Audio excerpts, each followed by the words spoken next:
Hello students, welcome back to Prepon. Today we are going to discuss the controversies related to Great Barrier Reef of Australia, located on the eastern coast of Australia. What is the controversy of this GBR? In the July of 2021, the World Heritage Committee met, and we know our Ramappa temple and Dholavira, Ramappa temple in Telangana and Dholavira in Kutch, Gujarat have been inscribed as World Heritage Sites. But इसी meeting में great Barrier reef को danger list में डाला जाना था, लेकिन वो फिर कुछ समय के लिए डिले कर दिया जब ऑस्ट्रेलियन गवर्नमेंट ने अपने एफर्ट्स को बताया कि हम ये एफर्ट्स करने जा रहे हैं और कुछ समय और दिया जाए। तो आज इसके बारे में थोड़ा जान लेते हैं। UNESCO has warned that coral reefs across the World Heritage Sites will cease to exist by the end of century. मतलब उनका कहना है कि अगर ग्रीन हाउस गैस एमिशंस नहीं रोके गए तो फिर लगभग 2085 तक कोरल रीफ्स बिल्कुल ख़त्म हो जाएंगी और मैरीन इकोसिस्टम बिल्कुल ही डिस्टर्ब हो जाएगा, बुरी तरीके से डिस्टर्ब हो जाएगा। The Intergovernmental Panel on Climate Change says that limiting global warming to 1.5 degree rather than beyond it will mean a great difference between the survival and loss of these marine ecosystem. Such a scenario will have a disastrous effect on the interconnected marine ecosystem. While coral constitute only 0.1% of the ocean floor globally, but 25% of the marine life depends upon coral for their life cycles. मतलब 25% marine life coral पे depend करती है और marine life system disturb होगा तो पूरी ये जो इन्वायरमेंटल साइकिल है डिस्टर्ब हो जाएगी। The earth oceans are also the world's largest carbon sinks storing carbon dioxide in algae, vegetation and corals. इसलिए कोरल रीफ्स का कंजर्वेशन सर्वाइवल बहुत ज़रूरी है और उसके लिए हमको एनवायरनमेंट में जितने मेजर्स हैं वो लेने बहुत ज़रूरी हैं। Barrier reef, a coral reef roughly parallel to the shore. The Great Barrier Reef, one of the UNESCO's World Heritage Sites, known for its enormous scientific and intrinsic importance, has just undergone its third mass bleaching event in 5 years, affecting 25% of the entire reef. अब ये reef क्या होती है? Reef basically ridge of it is made up of ridge of material near the ocean surface. Ocean surface के पास material की जो ridge बन जाती है वो रीफ कहलाती है। दो तरीके के रीफ होती हैं, natural reef and artificial reef. कई जगह नेचुरल रीफ ख़त्म हो जाती हैं तो आर्टिफिशियल रीफ बना देते हैं, जैसे मालदीव में बना दी गई हैं, क्योंकि रीफ का एक काम कोस्टल इरोजन को रोकना भी होता है। But most of the reefs are natural reefs. Natural reefs में ही होती हैं कोरल रीफ्स। तो कोरल रीफ्स क्या होती हैं? Coral reefs are, you can say they are multi coloured limestone, you can say ridges formed by the tiny sea creature। जो sea creatures होते हैं वो जो मल्टी कलर्ड रिजेस बना देते हैं उन्हें कोरल रीफ्स कहते हैं। अब कोरल रीफ्स तीन तरीके की होती हैं। फ्रिंजिंग रीफ्स होती हैं जो बिल्कुल कोस्ट के पास ही बनी होती हैं। कुछ होती हैं बैरियर रीफ, मतलब कोस्ट के और रीफ के बीच में एक लेगून होगा, और कुछ होती हैं एटॉल। तो हम आज बैरियर रीफ के बारे में डिस्कस करेंगे जो ऑस्ट्रेलिया की ग्रेट बैरियर रीफ है। मास ब्लीचिंग हो चुकी है, अभी मैं आपको बताऊंगा ये ब्लीचिंग क्या होती है। This is the eastern coast of Australia. From you can see from this area to this area लगभग 2300 किलोमीटर लंबी ये ग्रेट बैरियर रीफ होती है। Extend for more than this much miles, around 2300 kilometre के लगभग, at an offshore distance ranging from 10 to 100 miles, 16 to 160 kilometers, and width ranges from 37 to 155 or 250 kilometers.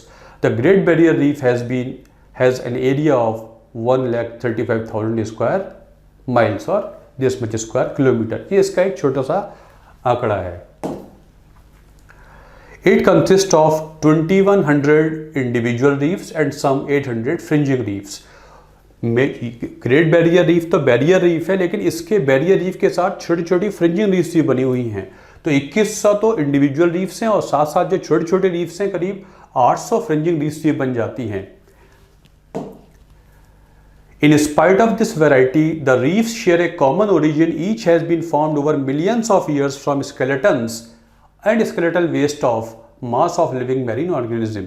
जो marine organism की death हो जाती है उनके स्केलेटन से ही रीफ बननी शुरू हो जाती हैं, उसी पर डेवलप होनी शुरू हो जाती हैं। ये अंडर वाटर जितना दिख रहा है ये रीफ्स हुआ करती हैं, जो वाटर के ऊपर आ जाएंगी वो ये इस तरीके से फॉरेस्ट बन जाती हैं। The reef has risen on the shallow shelf fringing the Australian continent in warm waters that have enabled the corals to flourish. Basically, coral reefs के बनने के लिए ओशन वाटर वार्म होना चाहिए, एक लेवल का टेम्परेचर होना चाहिए, उसमें ये एग्जिस्ट कर सकती हैं, सर्वाइव कर सकती हैं। आप देख सकते हैं ये ऑस्ट्रेलिया की कोस्ट है और ये लेगून है और ये पूरा जो एरिया है ये रीफ का एरिया है। तो ये ग्रेट बैरियर रीफ है ऑस्ट्रेलिया की, जो लगभग 2300 किलोमीटर लॉन्ग हुआ करती है इस कोस्ट पर। तो जो वार्म वाटर होता है उसमें ये पनपती है और जब वाटर का टेम्परेचर एक लिमिट से ऊपर चला जाता है तो फिर वो प्रॉब्लम्स आ जाती हैं जिससे इन कोरल रीफ्स की डेथ होनी शुरू हो जाती है, उससे पूरा मैरीन इकोसिस्टम डिस्टर्ब हो सकता है। Where are reefs found? देखिए ये वो अगर ग्लोबल मैप पे देखें, corals are found across the world's ocean in both shallow and deep water, but reef building corals are only found in shallow tropical and subtropical waters. ज़्यादातर most of the reefs are shallow water में मिलती हैं, deep water reefs rare होती हैं, बहुत ना के बराबर होती हैं। ये एरिया है सबसे ज़्यादा आप देखेंगे ये जो इंडोनेशिया के एरिया है यहाँ पर हुआ करती हैं और ये सिंगल एक अगर हम यूनिट माने ग्रेट बैरियर रीफ ऑस्ट्रेलिया में है और ये सारी जितना रेड पोर्शन है रीफ का हुआ करता है, कोरल रीफ्स का हुआ करता है। अब इंडिया में आपसे पूछे रीफ्स कहाँ होती हैं तो आप देखेंगे कि जो सदर्न पार्ट है अरब सागर के इंडियन ओशन में, मालदीव्स वगैरह है, यहाँ पर ये कोरल रीफ्स पाई जाती हैं, गल्फ ऑफ मन्नार में पाई जाएंगी, लेकिन बे ऑफ बंगाल में कोई रीफ्स नहीं होती। रीफ्स के लिए वाटर का क्लियर होना बहुत ज़रूरी होता है। तो जितने भी पॉल्यूटिंग सोर्सेज होते हैं जो ओशन को पॉल्यूट करते हैं वहाँ पर रीफ डेवलप नहीं हो पाती हैं, इसलिए मैंग्रोव्स का एरिया होता है वहाँ रीफ डेवलप नहीं हो पाती हैं। There are also deep sea corals that thrive in cold, dark water at depths of up to this much feet. ये डीप वाटर रीफ्स ना के बराबर होती हैं। ये रीफ का एक छोटी सी एनाटॉमी है, ये इसके टेंटेकल्स होते हैं, इस पे एल्गी होती है। इसका फूड दो तरीके से बनता है, एक ये जो छोटे छोटे क्रिएचर्स होते हैं उनको भी ट्रैप कर लेता है अपने टेंटेकल से, और एक फूड इसको एल्गी सप्लाई करता है, उसके बारे में जान लेते हैं। ये एक छोटा सा पिक्चर है उसका, व्हाट इज़ अ कोरल। ये टेंटेकल्स हैं, ये एल्गी है, और फिर ये इसका माउथ है जिससे ये एनिमल क्रिएचर्स को भी ट्रैप करता है, जिससे फूड बनता है, और एल्गी तो फूड प्रोड्यूस करता ही है। Zooxanthellae, what is that? Most reef building corals contain photosynthetic algae called zooxanthellae that live in their tissues. ये जो एल्गी होती है इनमें और कोरल्स में एक सिम्बियोटिक रिलेशनशिप होती है, म्यूचुअलिस्टिक एग्जिस्टेंस की रिलेशनशिप होती है।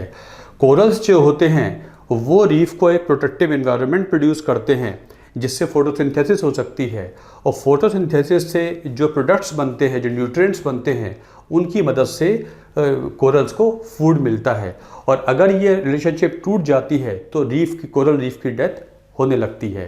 तो जब कोरल ब्लीचिंग होती है, टेम्परेचर ज़्यादा बढ़ता है, for example El Nino year होता है तो सरफेस टेम्परेचर बहुत ज़्यादा बढ़ जाता है, जिसकी वजह से जब टेम्परेचर ज़्यादा बढ़ता है, वाटर ज़्यादा वार्म होना शुरू हो जाए, तो जो एल्गी होती है इसको कोरल एक्सपेल करना शुरू कर देता है, और जब ये ऐसा होता है तो कोरल्स की जो कलर है वो ख़त्म होना शुरू हो जाएगा। इसका मतलब कोरल्स की डेथ होनी शुरू हो जाती है। इसलिए ocean surface temperature, ocean water temperature एक लिमिट से ऊपर बढ़ना नहीं चाहिए।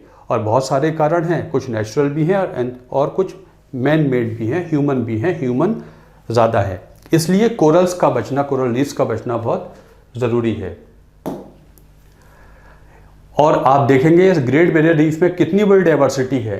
Forms of life include at least 450 species of hard coral and more than 1500 species of fishes and other vertebrae. इतनी ज़्यादा इस पर डाइवर्सिटी मैरीन इकोसिस्टम की है, और अगर ये डैमेज हो गई, डेथ होनी शुरू हो जाएगी, तो पूरा environmental system, ecological system disturb हो सकता है। इसलिए इसका बचाना बहुत ज़रूरी है, इसका सर्वाइव होना बहुत ज़रूरी है। अब क्या थ्रेट्स हैं रीफ को? एक तो कोरल ब्लीचिंग है, मैंने आपको बताया, चाहे वो एसिडिफिकेशन ऑफ सी वाटर हो, चाहे ग्रीन हाउस गैस एमिशंस वगैरह है जिसकी वजह से एटमॉस्फेयर में हीटिंग होने लगती है, तो उसकी वजह से ये ब्लीचिंग हो जाती है, टेम्परेचर सी वाटर का बढ़ने लगता है, उससे एल्गी कोरल को छोड़ के जाने लगती है और कोरल की डेथ होने लगती है। और कोरल की डेथ होने लगेगी तो जितनी भी सर्वाइविंग ऑर्गेनिजम्स हैं मैरीन इकोसिस्टम, मैंने बताया 0.1% ओशन फ्लोर का कोरल्स के पास है, लेकिन 25% मैरीन इकोसिस्टम कोरल रीफ्स पर डिपेंड करता है। तो इनकी डेथ से 25% इकोसिस्टम डिस्टर्ब हो जाएगा। इसलिए कोरल ब्लीचिंग को रोकना बहुत ज़रूरी है। GHGs का कम होना बहुत ज़रूरी है। जो पेरिस क्लाइमेट डील में लिमिट बनाई थी उससे आगे नहीं जा सकते, नहीं अफोर्ड कर सकते, उस पर रोक लगना बहुत ज़रूरी है। दूसरा ये है कि जो ये देखिए ग्रेट बैरियर रीफ का जो ब्लीच हुई है, कोरल ब्लीचिंग हुई है, उसमें जो अपर पार्ट है, नॉर्दर्न सेक्टर है, वो सीवियरली ब्लीच्ड है। 81% of this area is severely bleached. और जो सेंट्रल सेक्टर है यहाँ 57% पार्शियली ब्लीच्ड है, और सदर्न सेक्टर बेटर ऑफ है, 74% पार्शियली ब्लीच्ड है। ओनली 1% सीवियरली ब्लीच्ड है, और यहाँ पर 81% सीवियरली ब्लीच्ड है। इसलिए यूनेस्को बोल रहा है कि इसको डेंजर लिस्ट में डालना ज़रूरी है ताकि एक्शन बड़े से बड़े हो पाए। अब देखते हैं स्टेजेस ऑफ कोरल ब्लीचिंग, इसको देख लेते हैं। हेल्दी कोरल है, healthy symbiosis between coral and algae. मैंने आपको बताया इनके बीच में एक सिम्बियोटिक रिलेशनशिप होती है। कोरल्स के ऊपर ये एल्गी होती है। ये देखिए जो ग्रीन ग्रीन स्पॉट्स दिख रहे हैं ये एल्गी है। कोरल अंडर स्ट्रेस, अब कोरल पे स्ट्रेस अगर आती है, चाहे वो सी वाटर एसिडिफिकेशन की वजह से हो, इंडस्ट्रियल वाटर आ रहा हो, या मडी वाटर आ रहा हो, या इंडस्ट्रियल वेस्ट आ रहा हो, या कंस्ट्रक्शन का वेस्ट आ रहा हो, या वाटर टेम्परेचर बढ़ रहा हो, तो उससे क्या होता है, ये देखिए ये एल्गी इसको छोड़ छोड़ के जाने लगती है। Coral under stress symbiosis breaks down, algae depart करने लगती है। Bleached corals, algae absent, coral skeleton turns white, coral skeleton white हो जाता है, इसकी डेथ हो जाती है। और जब डेथ होती है तो other algae species encrust coral skeleton, उसके बाद जो दूसरी एल्गी इस पे आ जाती हैं, बट वो जो एल्गी आ जाती हैं वो यूजफुल पैटर्न डेवलप नहीं कर पाती हैं जो कोरल रीफ्स में हुआ करता है। एक तरीके से कोरल सिस्टम डिस्टर्ब हो जाता है। Apart from this coral bleaching, another important danger is this lionfish, an invasive species. ये जो लॉइन फिश होती है वैसे तो नेटिव इंडो पैसिफिक की होती है, लेकिन अटलांटिक में इसकी जो वो इंटेंसिटी है वो बहुत बढ़ती जा रही है, और ये कोरल रीफ्स को बहुत ज़्यादा डैमेज करने लगी है। It is another very you can say potential danger to the life of coral reefs. Lionfish which is native to Indo Pacific, पर इट इज़ मोर फाउंड, इसका जो प्रोडक्शन रेट है या यू कैन से वो बहुत ज़्यादा होता जा रहा है अटलांटिक ओशन में। तो ये एक और थ्रेट है। Even activities that take place from reefs can have an impact. Runoff from lawns, sewage, cities and farms feed algae that can overwhelm reefs. कई बार एल्गल ब्लूम हो जाता है। जब टेम्परेचर बहुत ज़्यादा बढ़ता है तो कुछ एल्गी बहुत रैपिडली बढ़ने लगती हैं और एक सरफेस पे एक ट्रैप बना देती हैं, जिससे सनलाइट का जो एंट्री है वो बंद हो जाएगी, और सनलाइट की एंट्री बंद हो जाएगी तो वो जो वार्मनेस चाहिए है वो ख़त्म हो जाएगी, और फोटोसिंथेसिस भी एल्गी में नहीं हो पाएगी, और उसके कारण बहुत सारे हो सकते हैं जो इन्वायरमेंट डैमेज के जो भी सोर्सेज वगैरह हैं वो होते हैं। प्रोटेक्टिंग द रीफ, देखिए अगर हम कंपेरिजन देखें तो इसका एरिया इतने किलोमीटर है, लेंथ लगभग 2300 किलोमीटर है, और इसको सेव करने के लिए ऑस्ट्रेलियन गवर्नमेंट ने great Barrier reef marine park authority बनाई हुई है जो एक्शंस ले रही है। और अगर रीफ के हम पूरे एरिया को देखें तो 70 मिलियन फुटबॉल फील्ड्स बन जाएंगे।